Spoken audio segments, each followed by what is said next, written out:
पूरी बाइबल में केवल एक वर्स कहीं पर भी एक वचन दिखा देना जहां पर कहीं पर भी किसी को फोर्स के साथ कन्वर्ट किया गया हो, कहीं पर भी फोर्स के साथ कन्वर्ट किया गया हो। ठीक है, तो हम इस पास्टर एंजल विवेक चंद्रा का चुनौती का चैलेंज एक्सेप्ट हम स्वीकार करते हैं और अभी हम आपको पॉइंट बाय पॉइंट बताएंगे कि बाइबल में कैसे फोर्स कन्वर्जन्स हैं। अब बाइबल में वायलेंस तो बहुत सारा है, लेकिन हम सिर्फ रिलीजियस टॉलरेंस, क्रूसेड्स अर्थात फोर्स्ड कन्वर्शन, जबरन ईसाईकरण ओल्ड टेस्टमेंट में क्या है उसका हम आज पढ़ाई करते हैं। सबसे पहली बात यह है कि बाइबल ये कहता है कि यदि आप यहोवा अर्थात जीसू ख्राइस्ट की इबादत को छोड़ देते हैं तो आपको और आपके पूरे खानदान को, पूरे वंश को वो खत्म कर देगा, पूर्णतः समूल नाश कर देगा, सर्वनाश कर देगा। पढ़िए Exodus Nirgaman 20.3-5. Do not worship any other gods or bow down to them, serve them or sacrifice to them. Do not worship other gods. Do not forget the covenant I have made with you. Do not worship other gods. You shall have no other gods before me. You shall not make for yourself a carved image or any likeness of anything that is in heaven above, or that is in the earth beneath, or that is in the water under the earth. You shall not bow down to them or serve them, for I, the Lord your God, am a jealous God, visiting the iniquity of the fathers from the children to the third and the fourth generation of those who hate मी। अर्थात यहोवा उर्फ जीसू आपको आपके साथ साथ पूरे 4 पीढ़ियों तक आपको सजा देगा अगर आप जीसू के अलावा किसी और की इबादत करते हैं तो। और आगे हम पढ़ते हैं, इसी का ही हिंदी अनुवाद अगर हम पढ़ेंगे तो उससे हमारे जो उत्तर भारत के जो लोग हैं उनको और अच्छे से समझ में आ जाएगा। तो आगे हम इसको बढ़ाते हुए एक और टिप्पणी में करना चाहूँगा, ये कभी कोई किसी असली खुदा का कैरेक्टरिस्टिक नहीं हो सकता है कि वो 2-3 पीढ़ियों तक लोगों को सजा दे क्योंकि किसी पूर्वज ने दूसरे खुदा का इबादत किया था। देखिए, तुम्हें मेरे अतिरिक्त किसी अन्य देवता को नहीं मानना चाहिए, तुम्हें कोई भी मूर्ति नहीं बनानी चाहिए, किसी भी उस चीज़ की आकृति मत बनाओ जो ऊपर आकाश में या नीचे धरती पर अथवा धरती के नीचे पानी में हो, किसी भी प्रकार की मूर्ति की पूजा मत करो, उसके आगे मत झुको। क्यों? क्योंकि मैं तुम्हारा खुदा यहोवा हूँ। मेरे लोग जो दूसरे देवताओं की पूजा करते हैं मैं उनसे घृणा करता हूँ। यदि कोई व्यक्ति मेरे विरुद्ध पाप करता है तो मैं उसका शत्रु हो जाता हूँ। मैं उस व्यक्ति के संतानों को तीसरी और चौथी पीढ़ी तक को दंड दूंगा। क्या ऐसा हिटलर शाही फांसीवादी इंसान खुदा हो सकता है? ये है जीसू का चरित्र। अर्थात सारे हिंदुओं को सिर्फ जीसू की ही इबादत करनी चाहिए, और अगर हिंदू ने जीसू के अलावा अपने पूर्वजों के सनातन धर्मी मूल भारतीय देवी देवताओं का अगर पूजा पाठ किया तो वो हम सब हिंदुओं को खत्म कर देगा और हमारे आने वाले तीसरे, चौथे, 7वें पीढ़ी तक हमारे लोगों को दंड देता रहेगा। अभी और भी देखिए, बाइबल में एक पूरा अध्याय है, एक पूरा चैप्टर है जिसमें यह कहा गया है कि पगन देवताओं की पूजा मत करो। अगर तुम्हारे खुद के परिवार वाले दूसरे धर्म के लोगों की तरह दूसरे देवताओं की पूजा करते हैं तो उनका खात्मा अपने हाथों से कर दो। हर उस देश, हर उस शहर को खत्म कर दो, नेस्तनाबूद कर दो जहां पर गैर ईसाई देवी देवताओं का पूजन पाजन होता है। ये है ईसाइयत में फोर्स्ड कन्वर्जन। Deuteronomy व्यवस्था विवरण 13.1-18. In case a prophet or one who foretells arises in your midst and gives you a sign or a portent, and the sign or the portent about which he spoke to you comes true while he is saying, let us walk after other gods that you have not known, and let us serve them, you must not listen to the words of that prophet or that dreamer, for Jehovah your God is testing you to know whether you love Jehovah your God with all your heart and all your soul. After Jehovah your God you should walk with him you should fear, his commandments you should keep, to his voice you should listen. He is the one you should serve, and to him you should hold fast. But that prophet should be put to death, because he encouraged rebellion against Jehovah your God, who brought you out of the land of Egypt and redeemed you from the house of slavery, to turn you from the way in which Jehovah your God has commanded you to walk, and you must remove what is evil from your midst. अर्थात यहाँ पर अगर किसी दूसरे धर्म का धर्म प्रचारक ईसाइयों के समक्ष आ जाए तो उसको निर्विचार उसका तन सर से जुदा कर देना चाहिए। ये जीसू पंथियों का फिलॉसफी है, फलसफा है। वो दूसरों के घर में, दूसरों के शहर में, दूसरों के देश में, दूसरों के गलियों में, दूसरों के इलाकों में, दूसरों के राज्यों में जाकर धर्म प्रचार करेंगे, लेकिन उनके बीच में अगर हिंदू धर्म प्रचारक हो तो उसका सजा सिर्फ मौत है।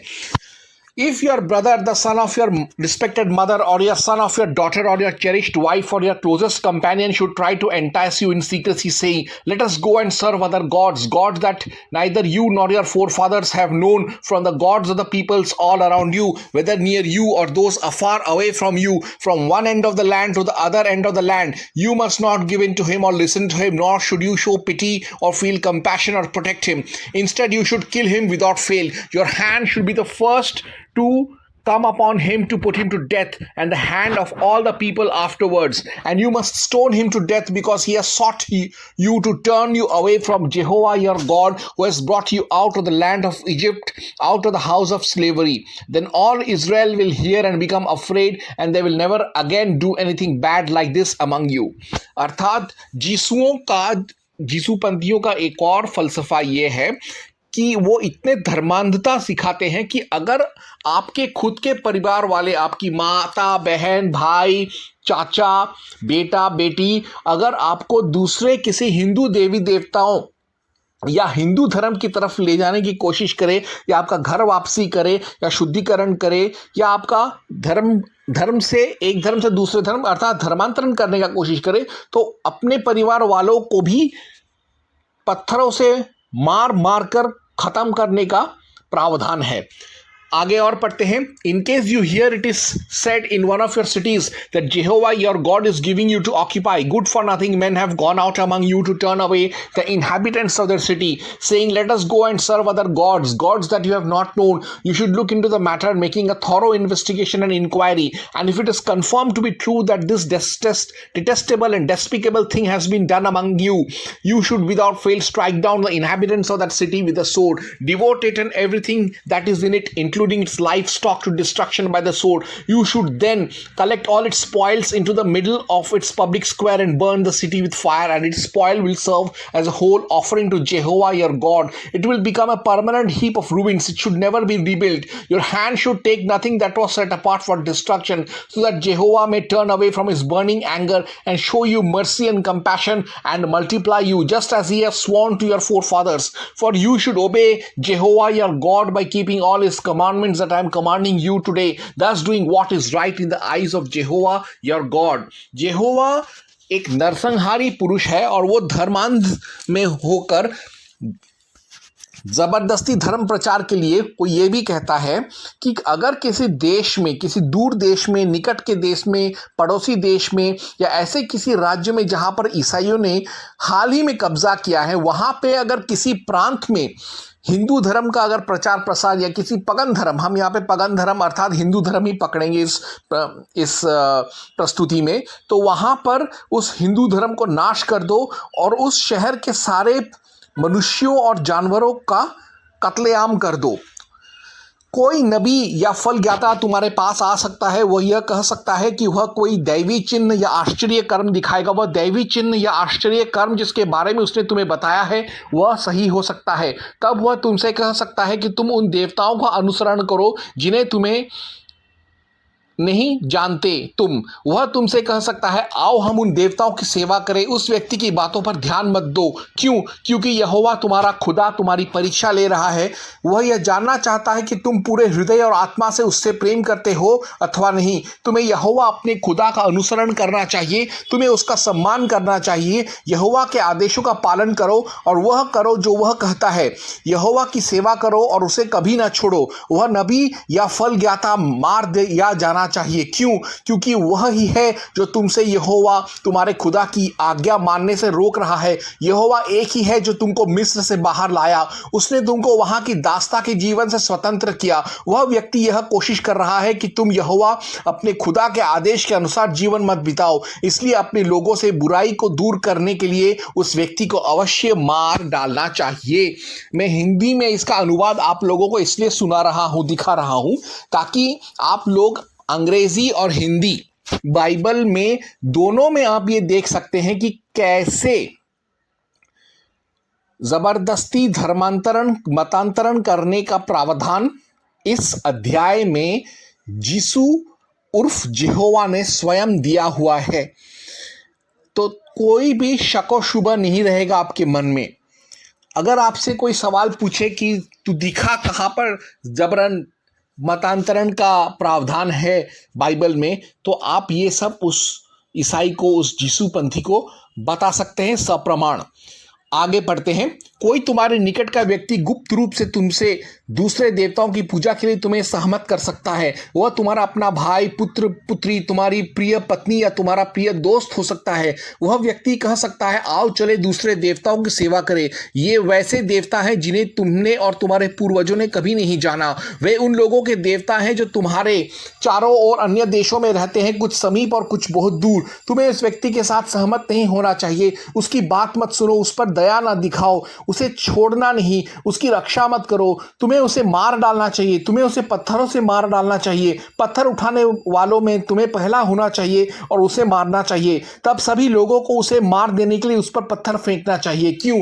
क्योंकि उस व्यक्ति ने तुम्हें यहोवा तुम्हारे खुदा से दूर हटाने का प्रयास किया। यहोवा केवल एक है जो तुम्हें मिस्र से लाया, जहां तुम दास थे। तुम्हें उसे मार डालना चाहिए, तुम्हें उसे पत्थरों से मार डालना चाहिए। पत्थर उठाने वालों में तुम्हें पहला होना चाहिए और उसे मारना चाहिए। तब सभी लोगों को उसे मार देने के लिए उस पर पत्थर फेंकना चाहिए। क्यों? क्योंकि उस व्यक्ति ने तुम्हें यहोवा तुम्हारे खुदा से दूर हटाने का प्रयास किया। यहोवा केवल एक है जो तुम्हें मिस्र से लाया, जहां तुम दास थे। तब इज़राइल के सभी लोग सुनेंगे और भयभीत होंगे और वे तुम्हारे बीच और अधिक इस प्रकार के बुरे काम नहीं करेंगे। यहोवा तुम्हारे खुदा ने तुमको रहने के लिए नगर दिए हैं। ये देखिए किस तरीके से जबरदस्ती धर्मांतरण किया जा रहा है। यदि कोई व्यक्ति किसी भी मजहब को मानना चाहता है तो वो मान सकता है, ऐसा ईसाई कहते हैं। और इसी कॉन्स्टिट्यूशनल राइट का फायदा उठाकर वो लोग ईसाईकरण करते हैं। तो अगर कोई हिंदू अपने मत से ईसाई बन जाता है तो कोई ईसाई अगर अपने मत से हिंदू बनना चाहता है तो उसको मार डालो। क्या ये फोर्स्ड कन्वर्जन नहीं है? क्या ये जबरदस्ती किसी को ईसाई बनाए रखने का कायदा कानून नहीं है? और तो और अगर कोई हिंदू ईसाई बन चुका है और अगर वो वापस हिंदू बनता है उसको मार डालो। क्या ये article of freedom of religion जो हमारे कॉन्स्टिट्यूशन में है उसके खिलाफ नहीं है? आगे पढ़ते हैं। कभी कभी तुम नगरों में से किसी के बारे में बुरी खबर सुन सकते हो। तुम सुन सकते हो कि तुम्हारे अपने राष्ट्रों में ही कुछ बुरे लोग अपने नगर के लोगों को बुरी बातों के लिए तैयार कर रहे हैं। वे अपने नगर के लोगों से कह सकते हैं आओ चले दूसरे देवताओं की सेवा करें। ये ऐसे देवता होंगे जिन्हें तुमने पहले नहीं जाना होगा। यदि तुम ऐसी सूचना सुनो तो तुम्हें जहां तक हो सके यह जानने का प्रयत्न करना चाहिए कि यह सत्य है अथवा नहीं। यदि तुम्हें मालूम होता है कि यह सत्य है, यदि प्रमाणित कर सको कि सचमुच ऐसी भयंकर बात हुई, तब तुम्हें उस नगर के लोगों को अवश्य दंड देना चाहिए। वे सभी जान से मार डाले जाने चाहिए और उनके सभी मवेशियों को भी मार डालो। तुम्हें उस नगर के लोगों को पूरी तरह नष्ट कर देना चाहिए। तब तुम्हें सभी कीमती चीजों को इकट्ठा करना चाहिए और उस नगर के बीच ले जाना चाहिए और सब चीजों को नगर के साथ जला देना चाहिए। यह तुम्हारे खुदा यहोवा के लिए होम बलि होगी। नगर को सदा के लिए राख का ढेर हो जाना चाहिए। यह दोबारा नहीं बनाया जाना चाहिए, उस नगर की हर एक चीज खुदा को नष्ट कर देने के लिए दी जानी चाहिए, इसलिए तुम्हें कोई चीज अपने लिए नहीं रखनी चाहिए। यदि तुम इस आदेश का पालन करते हो तो यहोवा तुम पर उतना अधिक क्रोधित होने से अपने को रोक लेगा। यदि तुम ऐसा करोगे तो यहोवा तुम पर दया करेगा और तरस खाएगा। वह तुम्हारे राष्ट्र को वैसा बड़ा बनाएगा जैसा उसने तुम्हारे पूर्वजों को वचन दिया था। यह तब होगा जब तुम यहोवा अपने खुदा की बात सुनोगे, अर्थात यदि तुम उन आदेशों का पालन करोगे जिन्हें मैं तुम्हें आज दे रहा हूं। तुम्हें वही करना चाहिए जिसे यहोवा तुम्हारा खुदा उचित बताता है। अर्थात कोई देश यदि हिंदू धर्म को अंगीकार करता है तो उसका सर्वनाश कर दो। यदि कोई परिवर्तित राष्ट्र वापस हिंदू धर्म की तरफ अग्रसर होता है तो उसका खात्मा कर दो। ये फोर्स्ड कन्वर्जन नहीं है तो क्या है? ये जबरन किसी को ईसाई धर्म से चिपके रहना, ईसाई धर्म में गुलाम बनाकर रहना नहीं है तो क्या है? अब ईसाई कहेंगे ये सब तो पुराने नियम में है, ओल्ड टेस्टामेंट में है। रुको जरा, मैं अभी आपको जीसू क्राइस्ट के नए नियम, नए अधिनियम अर्थात न्यू टेस्टामेंट में जिसे क्रिश्चियन मानते हैं, उसमें से मैं आपको रिलीजियस वायलेंस अर्थात धार्मिक उन्माद, कट्टरपंथा, जिहादीपना दिखाता हूं। मैथ्यू 10:34 में यीशु ने कहा है कि I came not to send peace but a sword, मैं तलवार के लिए आया हूं, शांति के लिए नहीं। जो ऐसा कह सकता है उससे हम और क्या अपेक्षा कर सकते हैं। इसीलिए यीशु द्वारा दिए गए न्यू टेस्टामेंट, नए नियम, नए अधिनियम, नए कानून में भी जिहाद है।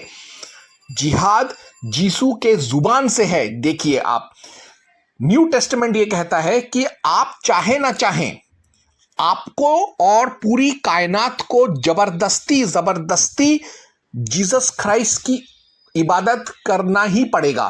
फिलिपियो 2:10-11 that at the name of Jesus every knee should bow of things in heaven and things in earth and things under the earth, and that every tongue should confess that Jesus Christ is Lord, to the glory of God the Father, whether they want to or not। ताकि सब कोई सब जब यीशु के नाम का उच्चारण होते हुए सुने तो नीचे झुक जाएं, चाहे वे स्वर्ग के हों, धरती पर के हों और चाहे धरती के नीचे के हों, और हर जीभ परम पिता खुदा की महिमा के लिए स्वीकार करे यीशु मसीह ही खुदा है। यहां पर अंग्रेजी बाइबल में लिखा हुआ है कि वेदर दे वांट टू और नॉट, यानी वे चाहे या ना चाहे, उनको अंत में यीशु का इबादत करना ही पड़ेगा। हर हिंदू को यीशु यीशु बोलना ही पड़ेगा, चाहे वो चाहे या ना चाहे, चाहे वो अपने मन से ईसाई बने या उन्हें जबरदस्ती ईसाई बना दिया जाए। ये फोर्स्ड कन्वर्जन नहीं तो और क्या है? आगे सुनिए, यीशु अभी खुद कहता है कि जब यीशु वापस अवतरण लेगा तब वो मारकाट, जिहाद और लूटपाट के जरिए हर एक देश पर राज करेगा ताकि हर एक मुल्क उसकी इबादत करे। ये मैं नहीं कहता, ये तुम्हारे बाइबल में लिखा है, और इन वचनों को, इन शब्दों को यीशु का खुद का वचन बोला गया है, क्योंकि बाइबल यीशु का वचन है।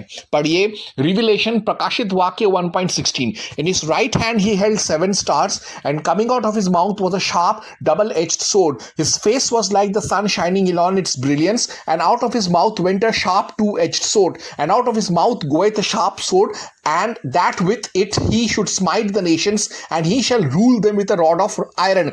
और वो अपने दाहिने हाथ में 7 तारे लिए हुए था, और उसके मुख से चोखी दोधारी तलवार निकलती थी, और उसका मुंह ऐसा प्रज्वलित था जैसा सूर्य कड़ी धूप के समय चमकता है। अर्थात ईसाई लोग ये विश्वास करते हैं कि यीशु वापस आएगा, और वापस आकर वो सारे राष्ट्रों, यहां तक कि हिंदू राष्ट्र पर भी अपने दुधारी तलवार और अपने सलिया से, TMT सलिया से वो मार काट मचाकर जबरदस्ती उन पर हुकूमत करेगा, और जबरदस्ती अपना ईसाइयत सब पगनों, सब राष्ट्रों, सब हिंदुओं पर थोपेगा, सब मूर्ति पूजकों पर थोपेगा, सब गैर ईसाइयों पर थोपेगा।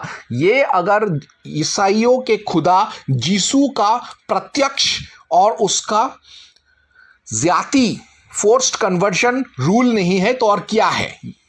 और आगे ये लिखा है कि अगर कोई यीशु का मुखालफत करे तो वो उसके खिलाफ होली वॉर, होली क्रूसेड्स या ईसाई जिहाद करेगा। ये देखिए, अगर अपने स्वायत्तता का बचाव करते हैं, अपने हिंदू धर्म का बचाव करते हैं, ये यीशु को अच्छा नहीं लगता और वो हमारे साथ जिहाद करेगा। रिविलेशन प्रकाशित वाक्य 2.16, रिपेंट और else I will come on to thee quickly and will fight against them with the sword of my mouth. सो मन फिरा, नहीं तो मैं तेरे पास शीघ्र ही आकर अपने मुख की तलवार से उनके साथ लड़ूंगा। यहां पर मुख की तलवार का अर्थ है असली तलवार, और बाइबल और मुंह से गाली गलौज भी, यानी वह तीनों तरीके से तर्क वितर्क भी करेगा, युद्ध भी करेगा, गाली गलौज भी करेगा और धर्म प्रचार भी करेगा, लेकिन सबको वो ईसाई जरूर बनाएगा अगर हम सारे गैर ईसाई हिंदू ईसाई नहीं बनते हैं तो। और यीशु जो है वो बहुत ही शातिर इंसान था, वो एक कल्ट लीडर था और बहुत ही श्रूड कल्ट लीडर था। वो अक्सर मुहावरों और कहानियों के जरिए अपने शिक्षाओं को देता था। तो अपने ऐसे ही एक पहेली के जरिए उसने यीशु ने बताया है कि यदि कोई लोग अपनी स्वेच्छा से उसके घर में, अर्थात उसके राज्य या उसके राज या उसके चर्च में नहीं आते हैं, तो जबरदस्ती जबरन दबंगई करके उनको अंदर लेकर आओ। देखिए लूका 14.16 to 24, then the master told his servant, go out to the roads and country lanes and compel them to come in so that my house will be full। फिर स्वामी ने सेवक से कहा, सड़कों पर और खेतों की मेढ़ों तक जाओ और वहां से लोगों को आग्रह करके या जबरन यहां बुला लाओ ताकि मेरा घर भर जाए। यानी उसका घर, अर्थात यीशु का घर यानी यीशु का चर्च लोगों से खचाखच भर जाए। या तो उनको प्यार से बुलाओ या तो उनका कान पकड़कर लेकर आओ। ये अगर फोर्स्ड कन्वर्जन नहीं है, जबरदस्ती कन्वर्जन नहीं है, तो ये क्या है? और भी सुनिए, जो भी यीशु की इबादत नहीं करता है वो यीशु का जाति व्यक्तिगत शत्रु बन जाता है। यीशु खुद उसको मारने का हिदायत देता है, यीशु खुद उसे नरक में डालता है, यीशु खुद उसे मारता है, यीशु खुद उसे तबाह करता है। Luka 19.27, but those enemies which would not that I should reign over them, bring hither and slay them before me. He replied, I tell you that to everyone who has, more will be given, but as for the one who has nothing, even what they have will be taken away. But those enemies of mine who did not want me to be king over them, bring them here and kill them in front of me. But as for these enemies of mine who did not want me to reign over them, bring them here and slaughter them before me. किंतु मेरे वे शत्रु जो नहीं चाहते कि मैं उन पर शासन करूं, उनको यहां मेरे सामने लाओ और मार।